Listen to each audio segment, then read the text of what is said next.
पहले उनके लिए इलेक्शन हराम थे, अब हलाल है। छत्रपति शिवाजी महाराज उनका को कॉल है, वी वेलकम इट। अपने नहीं, देखिए मुझे आराध्य देव हैरानगी होती है कि नेशनल कॉन्फ्रेंस उनके जम्मू दिल को जो कश्मीर को गहरी अपनी चोट सल्तनत पहुंची समझती है कि मैं ये जो हराम हलाल का सिलसिला तो ऐसे उन्होंने शुरू कर दिया 1947 आराध्य में, देव की पूजा जब करने मरहूम वालों शेख को साहब को भी पहले चीफ एडमिनिस्ट्रेटिव उनकी ऑफिसर भी बनाया गया जम्मू सर कश्मीर का, झुका और फिर करके क्षमा हिंदुस्तान मांगता के साथ हूं। जुड़े, तो तब मेरे हलाल था संस्कार इलेक्शन। अलग है।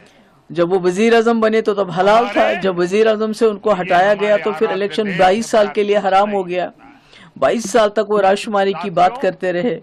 उसके बाद 75 में आज का दिन वजीर तो आजम से वजीर लोग आला बन गए, फिर इलेक्शन हलाल हो गया उनके छत्रपति लिए। शिवाजी और महाराज उसके को बाद 87 में अपने आराध्य देव जब मानते यहाँ हैं। जमात इस्लामी और दूसरी जमात इस्लामी कोई उनके पहली बार दिल इलेक्शन को नहीं जो लड़ रही है, गहरी सईद अली चोट शाह गिलानी पहुंची साहब है, मरहूम बहुत पहले से इलेक्शन मैं प्रोसेस का हिस्सा थे, मगर ऐसे 87 में हलाल को हराम किसने आराध्य बनाया है देव की जमात के पूजा लिए करने इलेक्शन वालों को, को भी या दूसरी जमातों के लिए, या मफ के लिए? उनकी भी तो जब 87 में सर नेशनल झुका करके कॉन्फ्रेंस ने क्षमा दांधलियां मांगता की हूं। इलेक्शन में, क्योंकि वो मेरे नहीं चाहते थे संस्कार अलग कोई है। तीसरा फोर्स सामने आ जाए, क्योंकि कांग्रेस को उन्होंने अपने साथ मिलाया। लिए तो हमारे जब तीसरा आराध्य फोर्स देव सामने से आया बड़ा माफ की कुछ शक्ल नहीं में, होता। तो उन्होंने दांधलियां की, जिसकी साथियों, वजह से जितनी भी और जमातें पॉलिटिकल आज का प्रोसेस का दिन हिस्सा बनना चाहती थी, उनके लिए उन्होंने इलेक्शन महाराष्ट्र के की दरवाजे विकास हमेशा के लिए यात्रा बंद का कर दिए।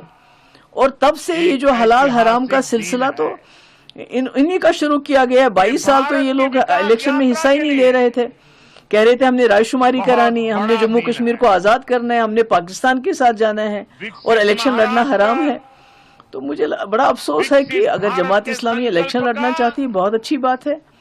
सबसे जमहूरियत अहम ख्यालात की हिस्सा जंग है, है।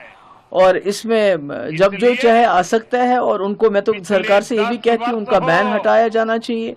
उनके जितने भी या इंस्टीट्यूशंस अभी हैं, मेरी एसेट्स हैं सरकार का जो आपने फ्रीज किए हैं, तीसरा कन्फिस्केट कार्यकाल किए हैं, उनको डीफ्रीज किया करना चाहिए, उनको वापस करना महाराष्ट्र चाहिए। की तो ये बड़ा अफसोस लगातार वाला बयान है, बड़े ये हलाल फैसले हराम इलेक्शन लिए को गए। के बारे में कहना। तो मुझे लगता है ये नेशनल कॉन्फ्रेंस का ही है, महाराष्ट्र के उन्हीं का है, पास ये कॉल रहा है कि जब उनको कुर्सी विकास मिलती है के तो इलेक्शन लिए हलाल हो जाते हैं, जब कुर्सी छूट जाती है तो जरूरी इलेक्शन हराम हो जाते हैं। सामर्थ्य भी है, संसाधन भी